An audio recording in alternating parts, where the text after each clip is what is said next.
ও আমার নবী, প্রশ্ন তো আমার বান্দারা আমার ব্যাপারে করেছে, এবার আপনার জবাবের কোনো দরকার নাই। প্রশ্ন আমার ব্যাপারে, আমি নিজে জবাব দিয়ে দেই। ফা ইন্নী কারীব। ও বান্দা, আমার ব্যাপারে প্রশ্ন করেছিস, জবাব আমি দেই। আমি তোর সবচাইতে বেশি নিকটে। সুবহানাল্লাহ। আল্লাহ রাব্বুল আলামিনের বাণী, ফাইন্না মাআল উসরি ইউসরান, ইন্না মাআল উসরি ইউসরা। আল্লাহ পাক বলেন, জেনে রাখো, দুঃখ এবং কষ্টের সাথে রয়েছে সুযোগ আর সুবিধা, আর অসচ্ছলতার সাথে রয়েছে উদার সচ্ছলতা। জোরে কোন সুবহানাল্লাহ। কাজে ভয় পাওয়ার কারণ নাই, হতাশ হওয়ার কারণ নাই। মন আশায় বুক বেঁধে রাখো। গুনাহ করেছো, হতাশ হয়েও না। যুবকদের গুনাহ করা স্বাভাবিক। ইউনিভার্সিটির ছাত্র, কলেজের ছাত্র, প্রফেসর, শিক্ষক, অফিসার ঘুষ খেয়েছেন, জিনা করা হয়েছে, মদ খাওয়া হয়েছে, মিথ্যা কথা বলা হয়েছে, যাই কিছু করেন না কেন, ভয় পাওয়ার কারণ নাই, নিরাশ হওয়ার কোনো দরকার নাই।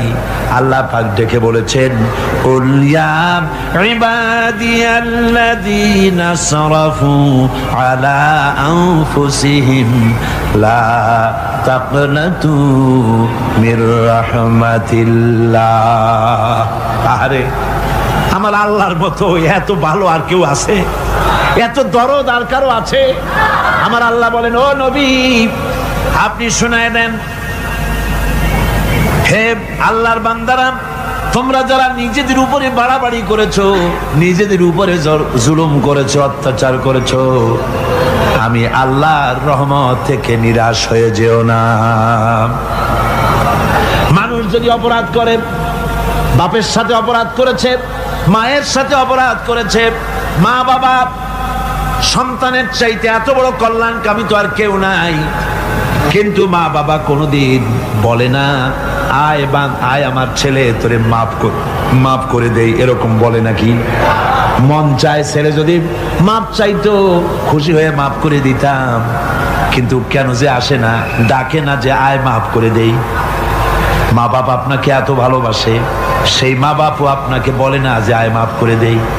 আমার আল্লাহ হচ্ছেন এমন আল্লাহ, আল্লাহ রাব্বুল আলামিন ডাকেন, এ বান্দা, খুন করেছিস ফিরে আয়, জিনা করেছিস ফিরে আয়, হত্যা করেছিস ফিরে আয়, চুরি করেছিস ফিরে আয়, কুফরি করেছিস ফিরে আয়, সুদ খেয়েছিস, ঘুষ খেয়েছিস, মদ খেয়েছিস ফিরে আয়।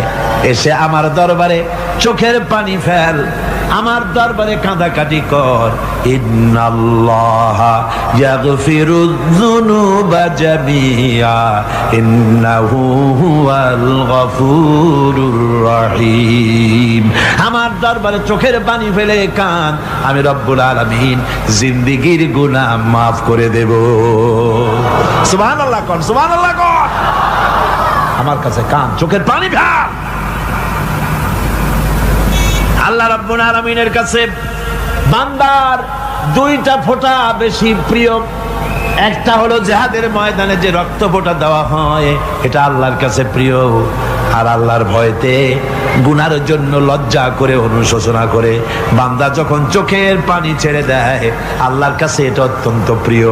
নবীজি বলেছেন, বান্দা যখন গুনার ভয়তে, আল্লাহর ভয়তে, জাহান্নামের ভয়তে অনুশোচনা করে যখন চোখ দিয়া পানি ছেড়ে দেয়, ওই চোখের পানি নাকের অর্ধেক আসতে না আসতে আল্লাহ রাব্বুল আলামিন বান্দারে মাফ করে দেন। আল্লাহ বরদাস্ত করতে পারেন না যে বান্দা কান্দু। আমার ভাইরা, আল্লাহ রহমত, এই পৃথিবীতে আল্লাহ রহমতকে 100 ভাগ করা হয়েছে। আল্লাহ রহমতের কত ভাগ? এই 100 ভাগের 1 ভাগ সারা পৃথিবীতে ছড়াই দেওয়া হয়েছে। আর 99 ভাগ কার কাছে? আল্লাহর কাছে। একটা ভাগ দুনিয়া ছড়ানো হয়েছে আদম আলাইহিস সালাম থেকে নিয়ে এই পর্যন্ত, এখান থেকে নিয়ে কিয়ামত পর্যন্ত পৃথিবীতে যত মানুষ আসবে, যত প্রাণী আসবে, তাদের মধ্যে প্রাণী জগতেও গাবি তার বাছুরকে ভালোবাসে ঠিক কিনা, হাতি তার বাচ্চাকে ভালোবাসে ঠিক কিনা, মুরগি তার বাচ্চাকে ভালোবাসে কিনা, প্রত্যেক মাই তার সন্তানকে ভালোবাসে মানুষের মতো। এই ভালোবাসা, এই স্নেহ, এই মমতা, এই করুণা, এই মহব্বত একটা ভাগ দুনিয়ায় দেওয়ার পর আপনি আর আমি যতটুকুন ভাগে পেয়েছি সেই মহব্বতে, স্ত্রীর মহব্বতে অস্থির, মায়ের মহব্বতে অস্থির, সন্তানের মহব্বতে অস্থির।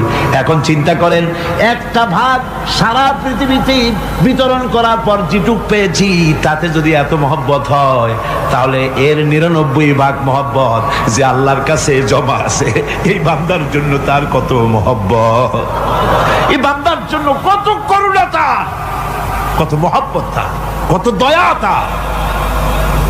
এজন্য আল্লাহ রাব্বুল আলামিন বলেছেন, নাব্বি ইবাদি আন্নী আনাল গফুরুর রহিম। ও আমার নবী, সুসংবাদ দিয়ে দাও, বান্দাদেরকে শোনায় দাও যে আমি আল্লাহ তাআলা ক্ষমাশীল আর দয়াবান। হুজুর কাঁদতেছিলেন, হযরত ওমর রাদিয়াল্লাহু তাআলা আনহু এসে দেখেন হুজুর একা কাঁদতেছে। হুজুর জিজ্ঞেস করছেন, হযরত ওমর জিজ্ঞেস করলেন, হুজুর আপনি কাঁদেন কেন একা একা? হযরত ওমর বলেন, আমি যখন প্রশ্ন করলাম নবীজি বললেন, আমার কাছে কিছু আগে জিবরাইল এসেছিলেন, জিবরাইল এসে আমাকে বললেন আল্লাহ পাক বলেছেন, হে আমার নবী, ইসলামের ভিতরে থেকে যে সমস্ত মানুষগুলো ইসলামের ভিতরে থেকে চুল আর দাড়ি পাকায় দিছে, কিয়ামতের দিন এই লোকগুলারে আমি শাস্তি দিতে আমার শরম হবে। হযরত ওমর বলেন, হুজুর উম্মতের জন্য কত বড় খোঁজ খবর এটা, আর আপনি কাঁদতেছেন। হুজুর বলেন, ওমর তুমি জানো না আমার কান্নার কারণ ভিন্ন। আমার কান্নার কারণ হলো যে আল্লাহ রাব্বুল আলামিন কিয়ামতের দিন দাড়ি চুল পাকা বান্দারে শাস্তি দিতে শরম করবেন, সেই দাড়ি চুল পাকা বান্দাগুলি আল্লাহর সাথে নাফরমানি করতে শরম করে না। আমি এই লজ্জায় কাঁদতেছি। ভাইরা, হুজুর আল্লাহ পাক বলেন, ও আমার নবী, রাতের আধারে যখন একটা বুড়া আমার দরবারে হাত উঁচু করে, একটা বুড়া মানুষ রাতের আধারে যখন আমার দরবারে হাত উঁচু করে আর যখন বলতে থাকে, রব্বুল আলামিন আমার পেছনের জীবনটা বড় খারাপ করেছি, এমন কোন কাজ জীবনে করি নাই যা তোমার কাছে কিছু দাবি করতে পারি, সব রকমের নাফরমানি করেছি, আজ আমি বুড়া হয়ে গেছি, কামাই করতে পারি না, ছেলে আমাকে চোখে দেখতে পারে না, পুত্রবধূ আমাকে ঘরে জায়গা দেয় না, আমার স্ত্রী আমাকে দেখতে পারে না, রোজগার করতে পারি না, হাঁটতে পারি না, চলতে পারি না, সবার কাছে আমি তিতা হয়ে গেছি, আমি দাঁড়াতে পারি না, কোমরে ব্যথা পাই, হাঁটুতে ব্যথা পাই, চলতে পারি না, কানে শুনতে পাই না, চোখে দেখতে পারি না, আর তোমার কাছে কিছু চাইয়া নেব এমন ভালো কাজও করি নাই। এইভাবে যখন বান্দা কাঁদতে থাকে আমার দরবারে, ও আমার হাবিব আমার রহমতের দরিয়ায় জোশ মেরে যায়, আমার শরম হয় এই বুড়াটারে কেমনে খালি হাতে ফিরাইয়া দেই। সুবহানাল্লাহ, সুবহানাল্লাহ। আমার আল্লাহর এত দয়া, আমার আল্লাহর এত মায়া, এত মহব্বত। আমার আল্লাহ রাব্বুল আলামিন বলেন, ওয়াইযা সালাকা ইবাদি আন্নী ফাইন্নী করিব। ও আমার হাবিব, আমার বান্দা আমার ব্যাপারে প্রশ্ন করে, আমি বান্দার একদম নিকটে। কোরআন শরীফের ভিতরে যত জায়গায় রাসূলকে বলা হয়েছে সুয়ালের কথা, আপনাকে প্রশ্ন করা হয়, আল্লাহ তার জবাব কুল এই কথা বলে জবাব দিয়েছেন। যত জায়গায় সুয়াল এসেছে, যেমন কোরআনে কারীমের মধ্যে আল্লাহ পাক বলেন, ওয়ায়াসআলুনাকা আনিল মাহিদ, মেয়েদের হায়েজ সম্পর্কে জিজ্ঞাসা করা হয়, কুল হিয়া আযা, হে নবী আপনি বলুন। এভাবে করে কুল দিয়ে জবাব দেওয়া হচ্ছে। আবার প্রশ্ন করা হচ্ছে, ওয়ায়াসআলুনাকা আনিল আনফাল, এই গনিমতের মাল সম্পর্কে হুজুর আপনাকে, হে নবী আপনাকে প্রশ্ন করা হয়। আল্লাহ কুল দিয়া জবাব দিলেন, আল্লাহ বলেন আপনি বলেন। ওয়ায়াসআলুনাকা আনিল খামরি ওয়াল মাইসির, আল্লাহ পাক বলেন নবী আপনারে প্রশ্ন করা হয়, কুল ফিহিমা ইসমুন কাবীর, আল্লাহ কুল দিয়া বললেন তুমি বলো। আবার বলা হলো, ওয়ায়াসআলুনাকা আনিল আহিল্লা, কুল হিয়া মাওয়াকিতু লিন্নাস। ও নবী, আপনাকে প্রশ্ন করা হয় চাঁদের ক্রমবর্ধমান এবং ক্রমহ্রাস, এই যে বাড়ে আর কমে, পূর্ণিমা হয় অমাবস্যা হয়, কেন হয়? আপনি বলুন। কুল, আপনি বলেন, এটা আমি অক্ত এবং সময়, বছর আর দিন গণনা করার জন্য পৃথিবীবাসীদের জন্য বিনা পয়সায় একটা ক্যালেন্ডার বানাইয়া আকাশে ঝুলাই রেখেছি। এভাবে যত জায়গায় এসেছে আপনাকে প্রশ্ন করা হয়, তত জায়গায় আল্লাহ জবাব দিয়েছেন কুল, আপনি বলেন। গোটা কোরআন শরীফের ভিতরে এই একটি মাত্র জায়গা যেখানে বলা হয়েছে আপনাকে প্রশ্ন করা হয়। আল্লাহ এখানে বলতে পারতেন কুল, আপনি বলেন, আল্লাহ তোমাদের নিকটবর্তী, এভাবে জবাব হয় নাই। এটা কায়দাটা হলো এই, আল্লাহ বলতেছেন ওয়াইজা সালাকা ইবাদি, ও আমার নবী, প্রশ্ন তো আমার বান্দারা আমার ব্যাপারে করেছে, এবার আপনার জবাবের কোনো দরকার নাই। প্রশ্ন আমার ব্যাপারে, আমি নিজে জবাব দিয়ে দেই, ফা ইন্নী কারীব। ও বান্দা, আমার ব্যাপারে প্রশ্ন করেছিস, জবাব আমি দেই, আমি তোর সবচাইতে বেশি নিকটে। সুবহানাল্লাহ, কত নিকটে? ওয়ানাহানু আকরাবু ইলাইহি মিন হাবলিল ওয়ারিদ। তোর যে রব, এই শাহরগের চাইতেও আমি তোর বেশি কাছে। সুবহানাল্লাহ। আমারে ডাক, আমারে ডাক, কলিজা দিয়া ডাক, অন্তর দিয়ে ডাক। মনের থেকে মানুষ যদি ডাকে, মুখের ডাক আর মনের ডাক এক জিনিস নয়। দিল সে জুবাত নিকলতি হ্যায়, असर रखती है पर नहीं मगर ताकते परवाज रखती है। দিল থেকে যে কথা বেরোয় তা প্রভাব বিস্তার করে, ডানা নাই কিন্তু ওড়ার ক্ষমতা রাখে। মনের কথাই ভিন্ন।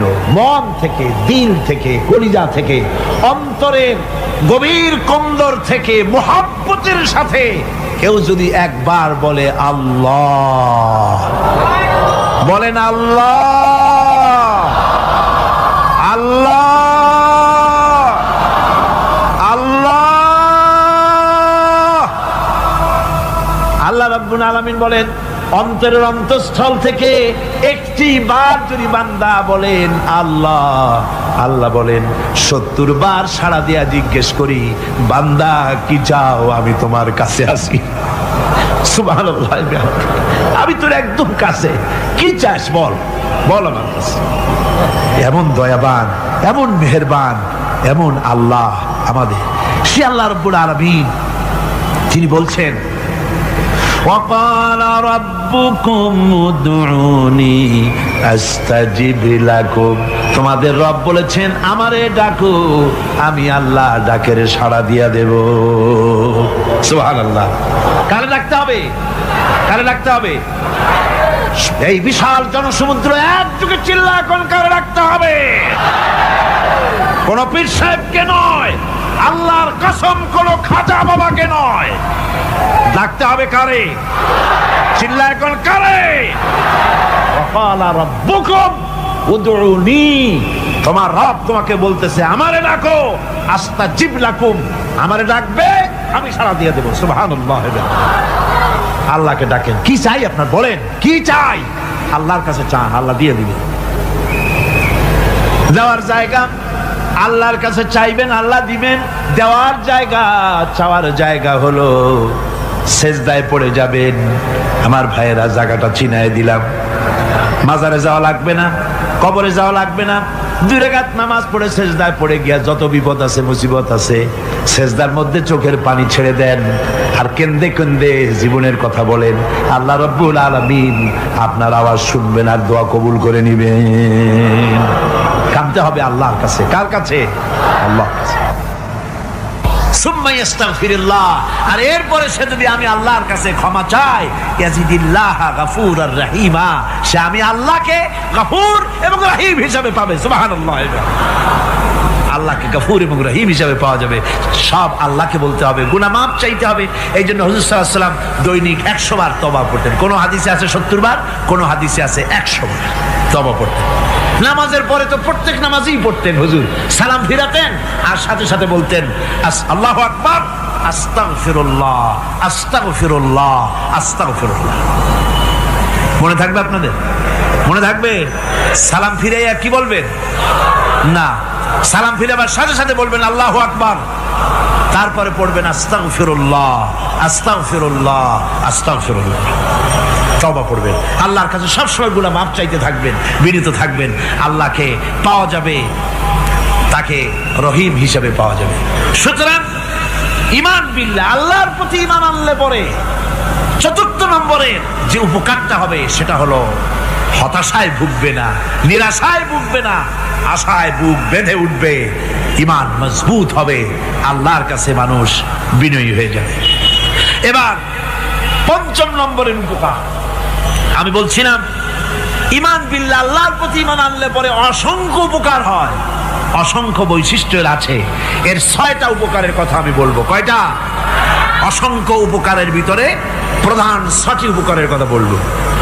এর বললাম কয়টা? 4টে বলেছি। এবার বলো পঞ্চম উপকারের কথা। আল্লাহর প্রতি আপনি পূর্ব পশ্চিমে কতবার মুখ ঘোরালেন, এটাই কিন্তু আপনার আসল সৎ কাজ নয়। আসল সৎ কাজ হলো আল্লাহর প্রতি ঈমান আনা। এই ঈমানের ব্যাপারে 3টা দিন আমরা পার করে দিলাম, এখনো কথা শেষ হয় নাই। আল্লাহর প্রতি ঈমান আনলে পরে যে উপকারটা হবে পঞ্চম নম্বরে, সেটা হলো কঠোর এবং কঠিন বিপদের ভিতরে বান্দার ভিতরে অবিচলতা এবং ধৈর্যের সৃষ্টি হয়ে যাবে। আলহামদুলিল্লাহ। কঠিন বিপদ মুসিবত আসলে পরে সে অবিচল থাকবে।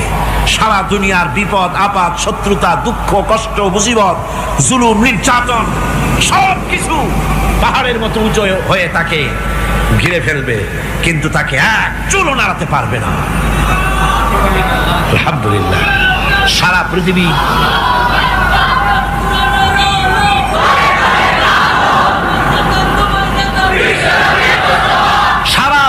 একদিকে আর সে একা একদিকে থাকবে।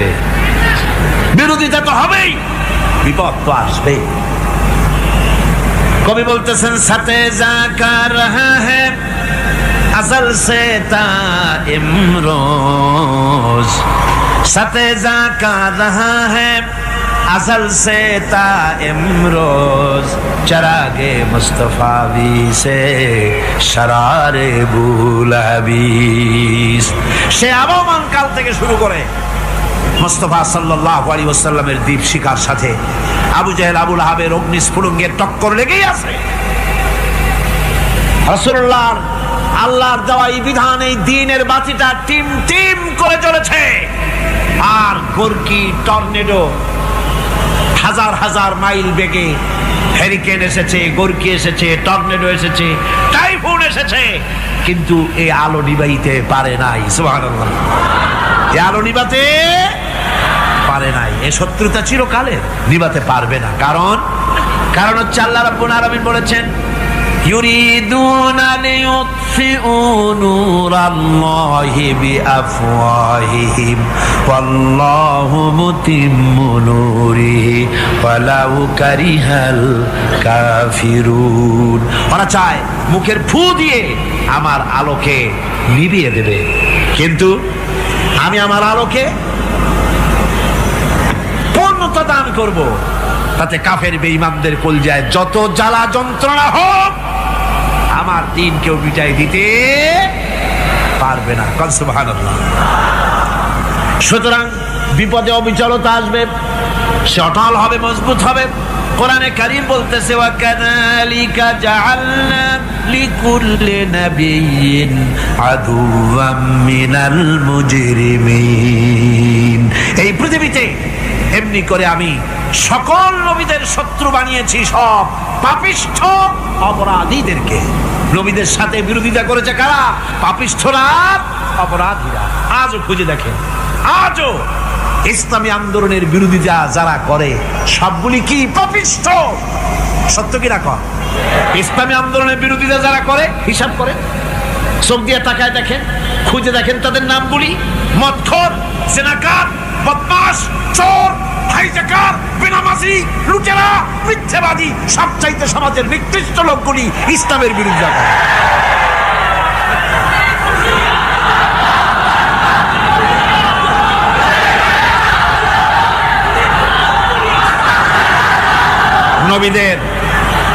নবীদের শত্রু আল্লাহ বলেন সব যুগে নবীদের সাথে শত্রুতা করেছে পাপিষ্ঠরা। আল্লাহর কথা, কার কথা? সকল যুগে নবীদের সাথে শত্রুতা করেছে পাপিষ্ঠরা, নিকৃষ্ট ধরনের অপরাধীরা। সুতরাং নবী রাসূলদের অবস্থা যখন এই, তখন দ্বীনের দাওয়াত যারাই দেবে তাদের কিসমত এরকম হবেই। এই বাধার মোকাবেলা তাদেরও করতে হবে। এই যে বাধাটা আসে, এই যে মারে, অপরাধ কি? এই যে তারা চোর বা ডাকাত যাদের মারা হয়। আল্লাহ রাব্বুল আলামিন বলেন অপরাধ হলো ওয়ামা নাকামু মিনহুম ইল্লা আইয়ুমিনু বিল্লাহিল আজিজিল হামিদ। অপরাধ হচ্ছে ইমানদার লোকদের উপরে নির্যাতন চালিয়েছে, অন্য কোনো কারণে নয়। কারণ একটাই, তারা আল্লাহর জমিনে আল্লাহর দ্বীন প্রতিষ্ঠা করতে চেয়েছে, আর কোনো অপরাধ না। জমিন আল্লাহর, জমিন কার? এই বিশাল জনসমুদ্র গর্জে উঠুন একযোগে, বলুন জমিন কার? আইন চলবে কার? এখানেই সংঘর্ষ বেঁধেছে আবহমান কাল ধরে। মানুষ অত্যাচারিত হয়েছে, সাহাবায়ে কেরাম অত্যাচারিত হয়েছেন। বুখারী শরীফের হাদিসে এসেছে রাসূল করিম সাল্লাল্লাহু আলাইহি ওয়াসাল্লামের কাছে হযরতে খাব্বাব গিয়ে উপস্থিত হয়েছিলেন। হযরতে খাব্বাব বলেন, হাদিসটা এভাবে লেখা হয়েছে বুখারীতে, ওয়ান খাব্বাব বিন আল-আরিদ রাদিয়াল্লাহু তাআলা আনহু قال شكونا إلى رسول الله صلى الله عليه وسلم وهو متوسد بردة له في ظل الكعبة।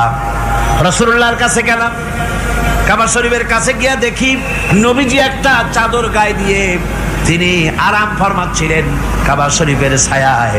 সেখানে গিয়ে বললাম, আলা তাস্তানসিরু লানা আলা তাদউ লানা ইয়া রাসূলুল্লাহ, হে আল্লাহর রাসূল, আপনি কি আমাদের জন্য আল্লাহর কাছে দোয়া চাইবেন না? আপনি কি আল্লাহর কাছে আমাদের জন্য সাহায্য চাইবেন না?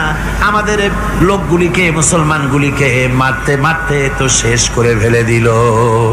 তারা আমাদের সুমাইয়াকে মারলো, আমাদের খাব্বাবকে উটের সাথে পায়ের দড়ি লাগায় টানলো, আমাদের খোবায়েবকে তারা আগুনের উপরে চিৎ করে শোয়ায় রাখলো, না খায় রাখতেছে, মারতেছে, কষ্টে তো শেষ হয়ে গেলাম। হুজুর, আপনি কি আমাদের জন্য দোয়া করবেন না? হাদিস শরীফে এসেছে নবীজি উঠে বসলেন সোজা হয়ে। নবীজি বলেন, ও আমার সাহাবী, ও খাব্বাব, শোনো, তোমাদের আগে এই পৃথিবীতে যারা দ্বীনের দাওয়াত দিতে এসেছিলেন তাদেরকে সমকালীন রাষ্ট্রশক্তি, সমাজ শক্তি তাদেরকে ধরত। ফায়ুখাজুর রাজুলো, তাদেরকে তারা ধরত। ফায়ুহফারু লাহু ফিল আরদ, আর তার জন্য জমিনের ভিতরে কবর বানাইতো। ওই কবর ফায়ুজালু ফিহা, ওই কবরের ভিতরে তাকে কোমর পর্যন্ত গেড়ে দিত। সুম্মা ইউতা বিল মানশার, এরপরে করাত আনতো। ফায়ুদাউ আলা রাসিহি, এরপরে ওই করাত তার মাথার উপরে রাখতো।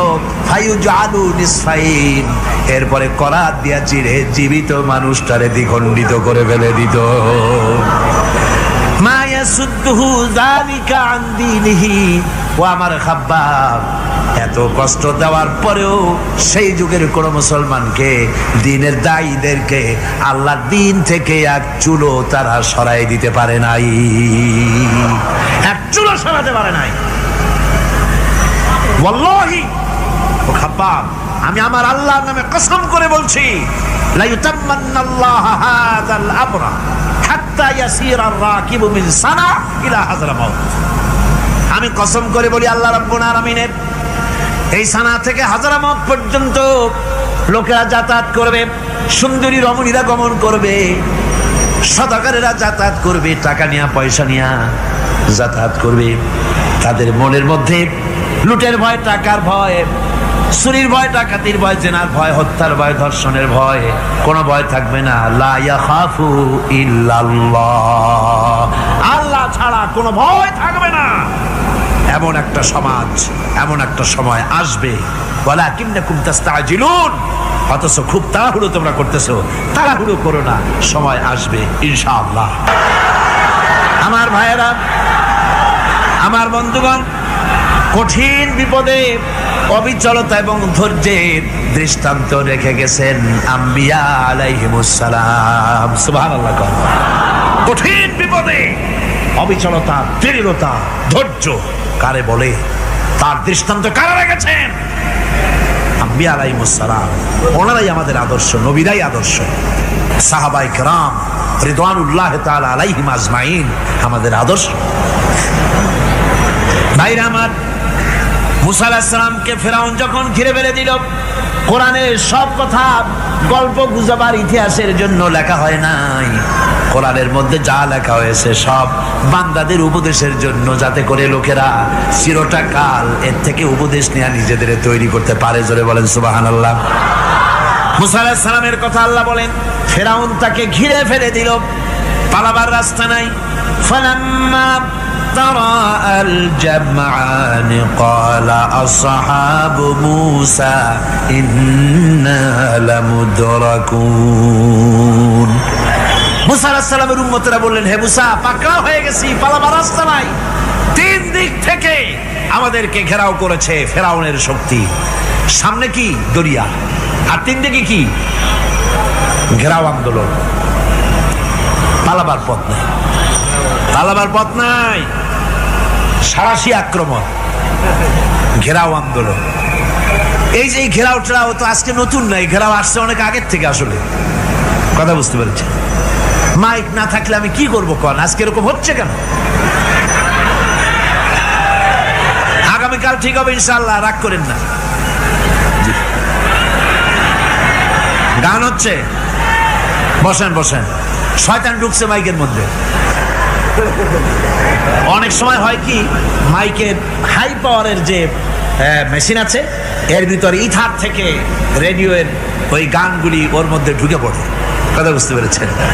এই জন্য শয়তান তো আর বসে থাকে না, ওরও তো কিছু করার আছে। ধৈর্য ধরেন, ধৈর্য ধরেন। কালকে অপারেটরদেরকে মাওলানা শামসুদ্দিন সাহেবের কাছে অনুরোধ করব, অপারেটর একটু ভালো করে হেদায়েত করে দেবেন। মাইকে আজকে আমার নিজেরও কষ্ট হচ্ছে, আমিও বুঝতে পারছি না যে আমার কথাগুলি কি আওয়াজে বেরোচ্ছে, যার জন্য আমাকে বেশি চিল্লাইতে হচ্ছে। বক্তাকে কি লাউডে তার কথা বেরোচ্ছে তা তার কানে আসতে হয়, তাহলে বোঝা যায় যে আমার কথাগুলি কিভাবে বেরোচ্ছে। এটা এই অবস্থায় সিচুয়েশন আজকে নাই, এবং লোকেরাও মাইকের ব্যাপারে আজকে অভিযোগ করেছে, যা বিগত 16 বছরে করে নাই। সেটের ব্যাপারে কোথাও কোনো অসুবিধা হয়েছে? মাইকটা ভালো, এবং মাইক যারা দেন প্রতি বছর খেদমত করে, আল্লাহ তাদের প্রতি রহম করুন। সবাই বলেন আমিন। এদেরকে রাগ করে পথে পাই আবার মারধর করেন না।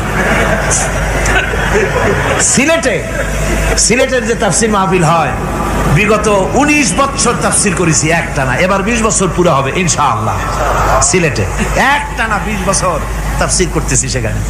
তো মাইক, একটা লোক বিনা পয়সায় মাইক দেয়, মাইকের ভাড়া সে নেয় না। তাফসিরের মাহফিলের মাইকের ভাড়া নেয় না। যে বছর এরশাদ সরকার আমাকে প্লেন থেকে নামতে দিল না, আপনাদের মনে আছে? সিলেট থেকে ফিরাই দিল। এই খবরটা মাইকম্যান যখন শুনেছে যে আমাকে নামতে দেয় নাই, ফিরাই দেওয়া হয়েছে, সাথে সাথে স্ট্রোক করেছে, হার্ট ফেল করে দুনিয়া থেকে বিদায় হয়ে গেছে। সিলেটে তাফসির হতে পারবে না, এই কথাটা বরদাস্ত করতে পারে না। আমি কেঁদেছি আর দোয়া করেছি, আল্লাহ, কোরআনের মহব্বতের লোকটার এই অবস্থা হলো, তোমার জান্নাত তুমি দয়া করে তাকে দান করে দিও। কাজে কোনো ব্যবসায়ী চায় না যে তার ব্যবসাটা খারাপ হোক, লোকেরা মন্দ বলুক। এ মাইকের ব্যাপারে আপনারা আজকে রাগারাগ করেন না, যা হয়েছে কালকে ভালো হবে ইনশাআল্লাহ। সবাই বলেন ইনশাআল্লাহ। এখন চলেন আমরা ফেরাউনের অবস্থা দেখে গিয়া কি করতেছে ফেরাউন। মুসা আলাইহিস সালামকে ঘেরাও করে ফেলেছে, পালাবার উপায় নাই। একদিকে দরিয়া, তিন দিকে ফেরাউনের শক্তি। এই যে ঘেরাও টেরাও মানে নতুন তো না, ধর্মঘট নতুন না, পুরানা জিনিস। এই পৃথিবীতে সর্বপ্রথম ধর্মঘট কিসের উপরে হয়েছে জানেন? এই পৃথিবীর প্রথম ধর্মঘট হয়েছে পেঁয়াজ, রসুন আর ডাইলের উপরে। মুসা আলাইহিস সালামের জামানায় লান নাসবিরা আলা তুআমিন ওয়াহিদ, আমরা এক রকমের খাদ্য আর খাবো না, আমাদের পেঁয়াজ দেওয়া লাগবে, ডাল দেওয়া লাগবে, রসুন দেওয়া লাগবে। সর্বপ্রথম ধর্মঘট হয় মুসা আলাইহিস সালামের জামানায়, সেখান থেকে শুরু হয়েছে। কিন্তু মশাল মিছিল যে আসলো কই থেকে, এইটা আমি খুঁজে পাইনি। পরে প্রত্যেকটা জিনিসের তো ইতিহাস আছে, আমি খুঁজতে খুঁজতে পেলাম। আমি জানি না এর ইতিহাস মূলে কোথায়, কিন্তু আমি যতদূর খুঁজে পাইছি সেটা হলো মশাল মিছিলের আবিষ্কার হয়েছে লঙ্কায় রাবণের সময়। হনুমানের লেজে আগুন দিয়া তারপরে লঙ্কা কাণ্ড ঘষালো, নামই আছে লঙ্কা কাণ্ড। হনুমানেরা লেজে আগুন দিয়ে রাবণ যে লঙ্কায় মশাল মিছিল করেছিল হনুমানকে দিয়া, ওই হনুমানের ওই সিস্টেমটা এখনো আমাদের দেশে চালু আছে। এইটা আসলে কোন ভদ্রলোকের এই মিছিল হওয়া উচিত না। আগুন নিয়ে কিসের মিছিল? আগুন হলো জাহান্নামের প্রতীক। আগুন কিসের প্রতীক? জাহান্নামের প্রতীক। যদিও আমাদের উপকারে লাগে, কাজে লাগে। সুতরাং আমরা যা করব প্রত্যেকটা জিনিসের পেছনে সুন্নতে নববীর কোনো না কিছু থাকতে হবে। কথা বুঝতে পেরেছেন? তিন দিক থেকে ঘেরাও হয়ে গেছে, পালাবার কোনো রাস্তা। হযরতে মুসা আলাইহিস সালামের কাছে উম্মতেরা বললেন, পালাবার তো কোনো পথ নাই, এখন উপায়টা কি? আমাদের তো আর উপায় নাই। মুসা আলাইহিস সালাম দেখেন বিপদে পড়ে গেছেন, কিন্তু ধৈর্য হারান নাই, ভয় পান নাই। ভয় পাইছিলেন? ভয় পেয়েছেন? প্রশ্নই ওঠে না। মুসা আলাইহিস সালাম আল্লাহ পাক যাদেরকে বলেছেন উলুল আযম রাসূল, যাদের বলেছেন তার মধ্যে হযরত মুসা একজন উলুল আযম পয়গম্বর। চারটিখানি কথা না, আল্লাহ কথা বলছেন তার সাথে, কালিমুল্লাহ তিনি। সুবহানাল্লাহ। কর মুসা আলাইহিস সালাম শোনালেন, কাল্লা ইন্না মাইয়া রাব্বি সায়াহদিন। কখনো নয়, আমার উম্মতেরা ভয় পেও না, আমার রব অবশ্যই আমাকে পথ দেখাবে। সুবহানাল্লাহ। তিন দিক থেকে শত্রু, একদিকে দরিয়া, পালাবার কোন রাস্তা নাই। সেখানে দৃঢ়তার সাথে তিনি বলছেন, অবশ্যই আমার আল্লাহ আমারে পথ দেখাবে। সুবহানাল্লাহ। নবীরা এই দৃঢ়তা দেখিয়েছেন, অবিচলতা দেখাইছেন। আল্লাহ পাক মুসা আলাইহিস সালাম যখন এই দৃঢ়তা দেখালেন, এই অবিচলতা দেখালেন, সঙ্গে সঙ্গে জিবরাইল এসে হাজির হয়ে গেলেন। আল্লাহ পাক বলেন, ফাআওহাইনা ইলা মুসা আন আদরিব বিআসাকাল বাহরা ফানফালাকা ফাকানা কুল্লু ফিরকিন কাত্তাউদিল আযীম। মুসা আলাইহিস সালামকে আমি ওহী নাযিল করলাম, তাকে বললাম হাতে যে লাঠি আছে এই লাঠি দিয়ে আঘাত করো দরিয়ার উপরে। দরিয়ার উপরে আঘাত করলেন, একটা রাস্তা হয় নাই, 12টা রাস্তা তৈরি হয়ে গেল। আর দেওয়ালগুলা পাহাড়ের মতো উঁচা হয়ে গেল। দরিয়ার ভিতরে পাহাড়ের মতো উঁচা, মজবুত 12টা রাস্তা। এবার মুসা আলাইহিস সালাম তার দলবল নিয়ে চললেন। আল্লাহ রাব্বুল আলামিন বলেন, ওয়া আনজাইনা মুসা ওয়া মান মাআহু আজমাইন। মুসা এবং তার সাথী সঙ্গীদেরকে আমি পার করে দিলাম। মুসা আলাইহিস সালাম এবং তার সাথী সঙ্গী নিয়ে যখন দরিয়ার মাঝখানে আসছে, ফেরাউন তার দলবল নিয়ে এসে গেছে। আসে দেখে নদীর মধ্যে রাস্তা। বাবা, খুব তো কায়দা। ও মনে করছে ওর বাজানের তৈরি করা ডিস্ট্রিক্ট বোর্ডের রাস্তা। ওর লোকজন নিয়ে নেমে গেছে দরিয়ার ভিতরে, ও আসছে মাঝখানে। মুসা আলাইহিস সালাম চলে গেছে ওপার, দরিয়া পার। মাঝখানে যখন এসে গেল, আল্লাহ রাব্বুল আলামিন পানিকে অর্ডার করলেন কুন। আল্লাহর তো বটন টেপা লাগে না, মুখ দিয়া কোনো হুকুম করা লাগে না, শুধু বলেন কুন। যে ব্যাপারে কুন বলেন ফায়াকুন, সাথে সাথে হয়ে যায়। আল্লাহ বললেন কুন, আর অমনি রাস্তা বন্ধ হয়ে গেল।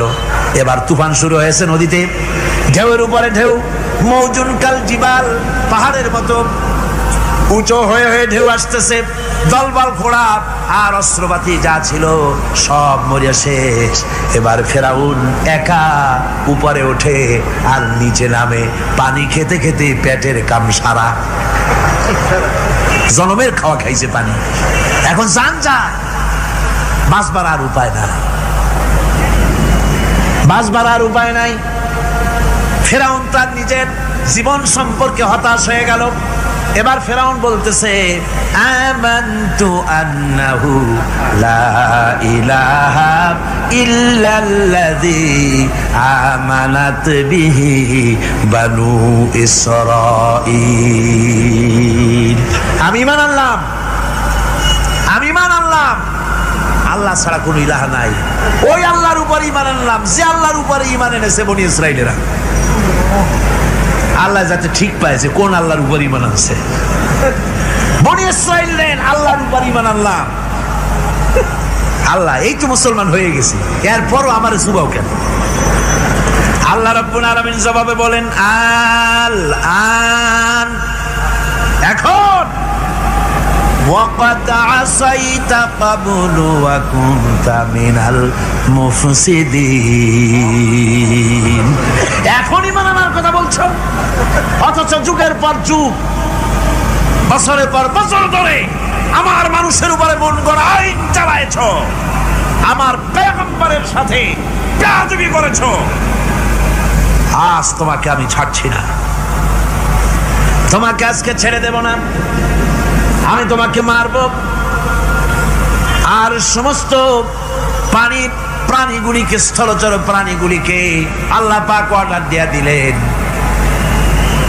এই ফেরাউনের লাশকে ডুবাবি না, পচাবি না, খাবি না, আলিয়াউমা নুনাজ্জিকা বিবাদানিক, আমি তোমার শরীরে বাঁচায় দেব, পোকে খাবে না, পানিতে পচবে না, মাছে খাবে না, কুমিরে খাবে না, দুনিয়ার কোনো পশুতে খাবে না, আমি তোরে শুটকি বানাইয়া রাখবো, যাতে করে দুনিয়ার সমস্ত ফেরাউন যত যুগে যুগে আসে তোরে দেখে যেন হেদায়েত নিতে পারে।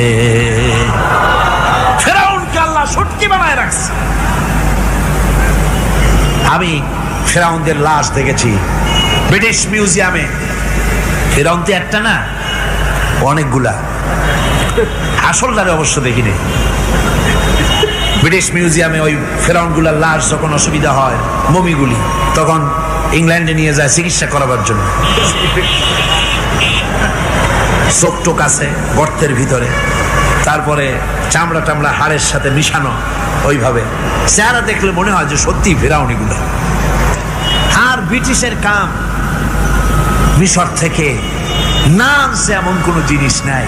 আমি সেখানে এক বক্তৃতায় বলছিলাম, আপনারা এদের এখন সভ্য, এদের এখন ভদ্র, এরা হলো ইন্টারন্যাশনাল চোর, ওরা সারা দুনিয়া চুরি করেছে। লন্ডনে বক্তৃতা করেছি, সারাটা দুনিয়া চুরি করছে, আমাদের দেশকে শোষণ করেছে। এই বিশাল ভূভাগকে শোষণ করে ইংল্যান্ডের দ্বীপটাকে তারা সাজাইছে। তারা ময়ূর সিংহাসনের, শাহজাহানের ময়ূর সিংহাসনের ময়ূরের বাম চোখে কোহিনূর মণি লাগাইছিলেন, শাহজাহান ময়ূরের ডান চোখে কোহিনূর মণি লাগায় নাই। কোহিনূর মণির অনেক দাম, আমি দেখে এসেছি মণি, এখন সেটা কুইন এলিজাবেথের মুকুটের শোভা পাচ্ছে। সেই মণি এমনি বলে প্রবাদে ৭ রাজার ধন এক মাণিক্য, বলেন এরকম, অনেক দাম। শাহজাহান দেখালেন, আমি মুসলমান, আমার কাছে এটার দাম নাই, এই জন্য ময়ূরের ডান চোখে লাগালাম না, বাম চোখে লাগাই দিলাম। এইটারে চুরি করছে।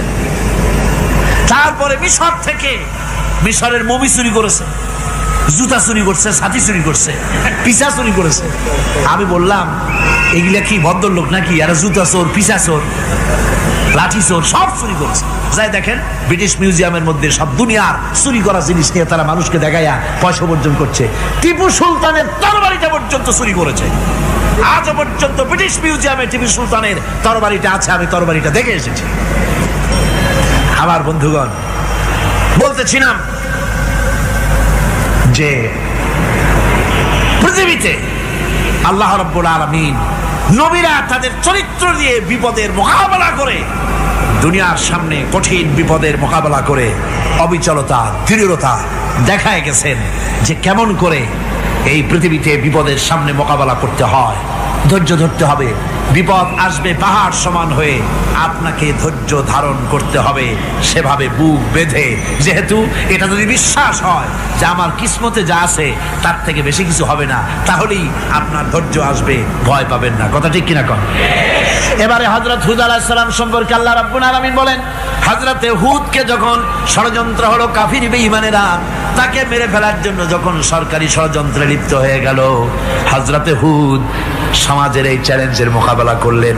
হযরত হুদ বলেন, ফাকিদুনি জামিআন সুম্মা লা তুনজিরুন ইন্নী তাওয়াক্কালতু আলাল্লাহি রাব্বি ওয়া রাব্বিকুম।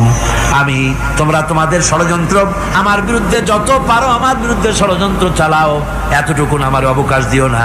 আমি এমন আল্লাহর উপরে ভরসা করেছি যার হাতের ভিতরে তোমাদেরও জান আর আমারও জান। যা পারো তাই করো। সরকার সমস্ত শক্তি একত্রিত হয়ে আমার মোকাবেলা করো। একদিকে হুদ আলাইহিস সালাম, আর একদিকে গোটা জাতি। হযরত হুদ ভয় পায় নাই। সুবহানাল্লাহ কোন। ঈমান বিল্লাহ মানুষের কলিজাকে এভাবে শক্ত করে দেয়। কোন আলহামদুলিল্লাহ। এবারে এই বিপদের, কঠিন বিপদের মোকাবেলা করে আমার রাসূল যে প্রমাণ দিয়া গেলেন, আমার রাসূল যে কঠিন বিপদের মোকাবেলা করলেন, ভাইরা আমার, হিজরতের রাতে সওর পাহাড়ের ভিতরে যখন তিনি আশ্রয় নিলেন, হযরতে আবু বকরের সাথে ছিলেন। হযরতে আবু বকর রাদিয়াল্লাহু তাআলা আনহু বলেন, হুজুর আপনি দাঁড়ান, এটা তো পাহাড়িয়া গুহা, গুহার ভিতরে সাপ থাকতে পারে, বিচ্ছু থাকতে পারে, আমি আগে ঢুকি, বিপদ যদি হয় আমার উপর থেকে হয়ে যাক।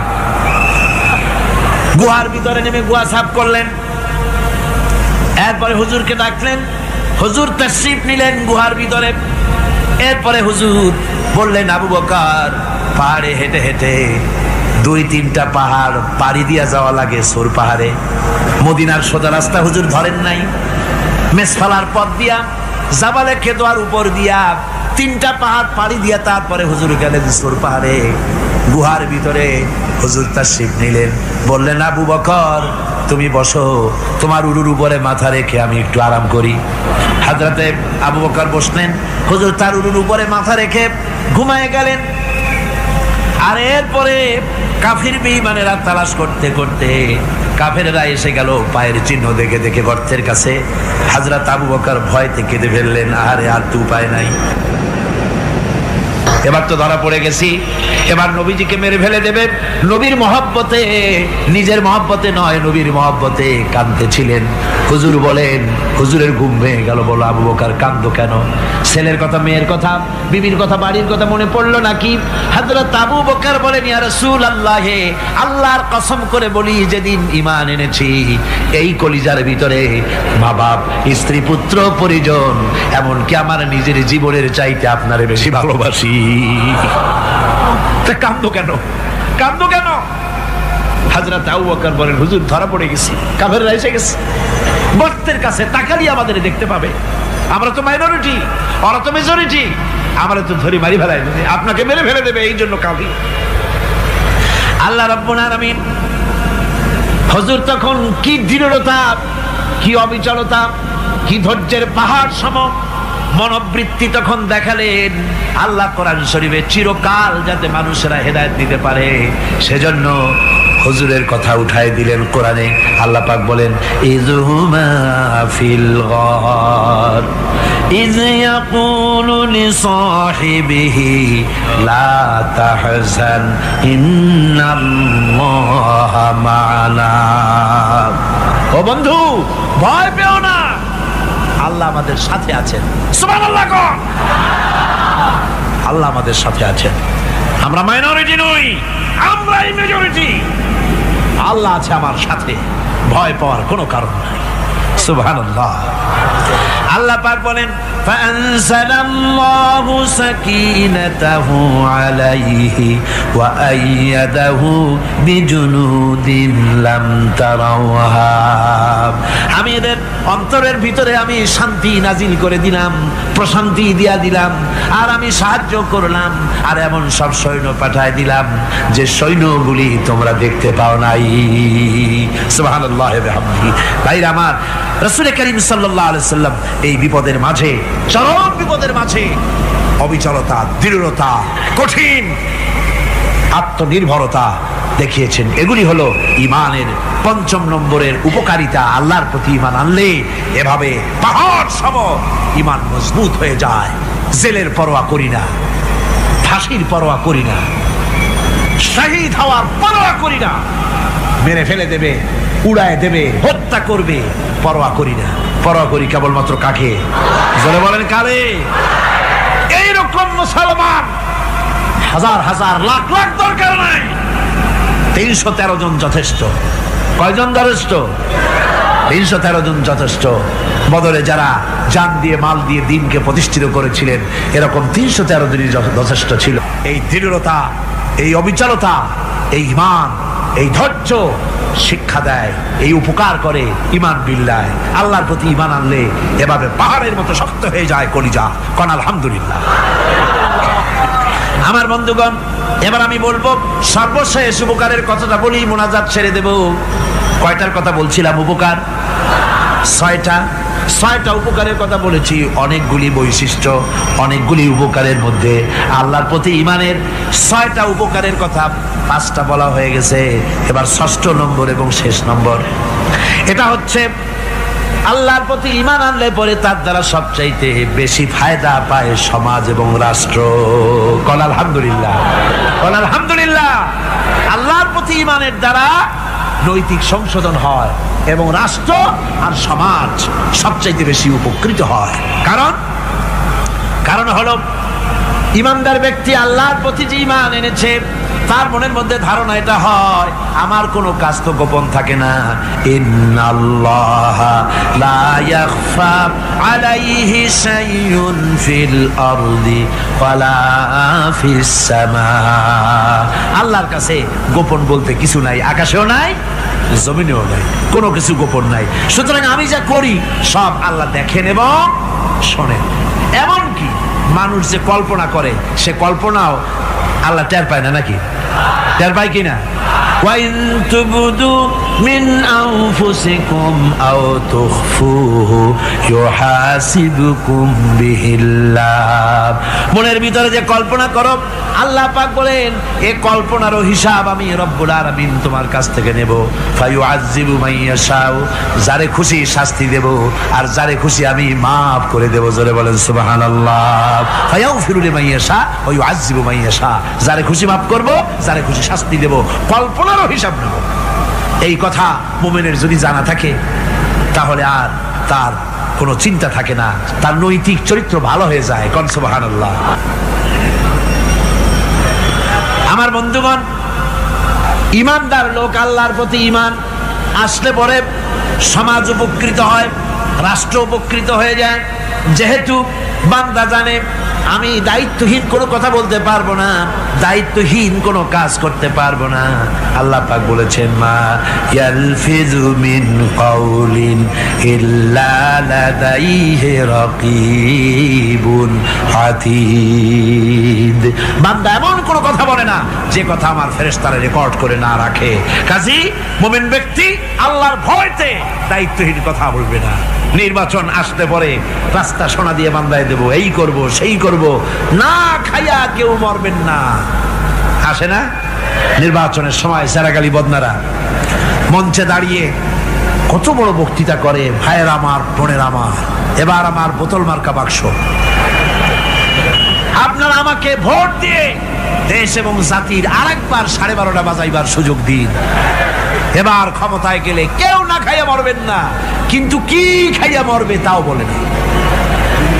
এর মারফতি অর্থ হচ্ছে এই, ওরা যদি ক্ষমতায় যেতে পারে তাহলে বিষ খাইয়া হোক, গুলি খাইয়া হোক, কিছু না কিছু খেয়ে মরতে হবে। একেবারে খালি পেটে মরলে গ্যাস্ট্রিক হওয়ার সম্ভাবনা আছে। ঈমান বিল্লাহ যদি না থাকে, আল্লাহর ভয় যদি না থাকে, তাহলে দায়িত্বহীন কথা বলে। আর আল্লাহর ভয় যদি থাকে, তাহলে নৈতিকতার সংশোধন হয়ে যায়, দায়িত্বপূর্ণ কথা বলে, মানুষকে ফাঁকি দেয় না। আমার বন্ধুগণ, আল্লাহ রাব্বুল আলামিন তার বান্দা যারা আল্লাহকে ভয় করে, সে ভয় করা বান্দাগুলির মনের মধ্যেই চিন্তা এসে যায়, আমি যেখানে থাকি না কেন আল্লাহ আমাকে দেখতেছেন, শুনতেছেন, রাতে হোক দিনে হোক, যেখানে আছি আল্লাহ আমারে দেখতেছেন। আল্লাহ পাক বলতেছেন, ওয়া হুয়া মাআহুম ইজ ইউবাইতুনা মা লা ইয়ারদা মিনাল কওলি ওয়া কানা আল্লাহু বিমা ইয়ামালুনা মুহীতা। আল্লাহ পাক বলেন, আমি তো আমার বান্দার নিকটে তখনও থাকি যখন সে গোপনে গোপনে রাতের বেলায় আমার মর্জির খেলাফ পরামর্শ করে। আমার মর্জির খেলাফ পরামর্শ করতেছে রাত্রে, আমি তো তখনও কাছে থাকি, ওটা আমি শুনি। ইমান যদি আসে তাহলে এই সব কাজ থেকে সে বিরত থাকে। সে যদি কম হয় সেখানেও আল্লাহ, বেশিও যদি হয় সেখানেও আল্লাহ। এমন কোন জায়গা আছে নাকি চিটাগংয়ে যেখানে আপনি একটা আকাম করবেন আর আল্লাহ টের পাবে না? কোন আছে নাকি? আচ্ছা, চট্টগ্রামে না থাকুক, বাংলাদেশের কোন জায়গা আছে নাকি? পার্বত্য চট্টগ্রামে যত পাহাড় আছে, উঁচু নিচে জায়গা আছে, ওই জায়গায় বোধহয় আছে নাকি? সারা পৃথিবীতে আছে কোথাও? আল্লাহকে ফাঁকি দেওয়ার জায়গা কোথাও? সব স্পষ্ট। আল্লাহ কি ঘুমায় নাকি? ঘুমায়? তার কাছে দিনও যায়, রাতও তাই। সমানে তিনি দেখতে পান, শুনতে পান, সবকিছু দেখতে পান, সবকিছু শুনতে পান। তাকে ফাঁকি দেওয়ার কোনো উপায় না। এই জন্য ৬ষ্ঠ নম্বরের উপকার যেটা হয় সেটা হলো সমাজ উপকৃত হয় ওই মানুষ দিয়ে যার মধ্যে ঈমান আছে। হযরত ওমর রাদিয়াল্লাহু তাআলা আনহু রাতের আধারে শেষ রাত্রে ঘুরতেছিলেন, দেখেন এক বাড়িতে কথা হচ্ছে, কথাবার্তার আওয়াজ পাওয়া যায়। মনে করলেন কোনো অসুখ বিসুখ নাকি। ঘরে গিয়ে কান পাচ্ছেন দেওয়ালের সাথে, শুনতে পাচ্ছেন ভিতরে বুড়ি মা তার মেয়েকে বলছে, এই মেয়ে ওঠ, উটের দুধ দোয়াই নিয়ে আসছি, এর মধ্যে পানি মিশা, তারপর সকালে বাজারে নিয়ে যা। মেয়ে বলছে, মা এই কামটা আমি পারবো না। কেন পারবি না? হযরত ওমর ফরমান জারি করেছেন, দুধে পানি মিশাতে নিষেধ করেছেন, কাজে এই কাজটা আমি পারবো না। আরে বেটি, আমিরুল মুমিনিন দেখ এখন কোথায় যায়, ঘুমায় আছে, সে কি দেখতেছে নাকি যে পানি মিশাই না কি মিশাই? মেয়ে বলতেছে, মা আমিরুল মুমিনিনকে ফাঁকি দেওয়া যেতে পারে, তার পুলিশ বাহিনীকে ফাঁকি দেওয়া যেতে পারে, কিন্তু আল্লাহ রাব্বুল আলামিনের চোখকে ফাঁকি দেওয়া যাবে না। হযরত ওমর এই কথা শুনে বাড়ি চলে গেলেন আর নিজের ছেলেকে ডেকে বললেন, ছেলে আমার, অমুক জায়গায় একটা বাড়ি আছে, সেখানে একটা যুবতী মেয়ে আছে, ওই মেয়েটার বিয়ে হয়েছে কিনা শোনো, যদি বিবাহ না হয়ে থাকে তুমি তোমার নিজের বিয়ের প্রস্তাব দাও। আমিরুল মুমিনিন এই মেয়েটা সুন্দরী কেমন, স্বাস্থ্য কেমন কিছুই দেখলেন না, দেখলেন তাকওয়া। কি দেখলেন? আল্লাহর ভয়। আল্লাহর ভয় যখন একটা জাতির মধ্যে আসে, পুলিশ লাগে না, পুলিশের কাজ কমে যায়। ربنا ظلمنا أنفسنا وإن لم تغفر لنا وترحمنا لنكونن من الخاسرين ربنا لا تزغ قلوبنا بعد إذ هديتنا وهب لنا من لدنك رحمة إنك أنت الوهاب أي الله تعالى হাজার হাজার মুসলমান নরনারী ঠান্ডাকে উপেক্ষা করে তোমার দ্বীনের কথা শোনার জন্য, কোরআনে কারীমের কথা শোনার জন্য এই মাঠে এসে হাজির হয়েছে। আল্লাহ তুমি দয়া করে মেহেরবানি করে আলোচনার সওয়াবটুকু হুজুরে পুর নূর সাল্লাল্লাহু আলাইহি ওয়াসাল্লামের রূহ মোবারকে পৌঁছে দাও।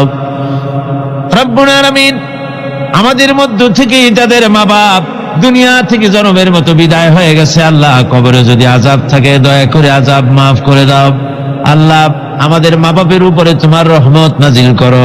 রব্বিরহামহুমা কামা রাব্বায়ানি সগীরা রব্বিরহামহুমা কামা রাব্বায়ানি সগীরা।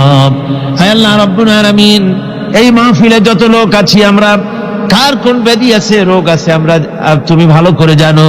আমাদের প্রত্যেকের ব্যাধিকে তুমি শিফায়ে আজলা দান করে দাও। اللهم حبب إلينا الإيمان وزينه في قلوبنا وكره إلينا الكفر والفسوق والعصيان واجعلنا من الراشدين ربنا تقبل منا إنك أنت السميع العليم وتب علينا إنك أنت التواب الرحيم سبحان ربك رب العزة عما يصفون وسلام على المرسلين الحمد لله رب العالمين واجعل آخر كلمتنا عند الموت لا إله إلا الله محمد رسول الله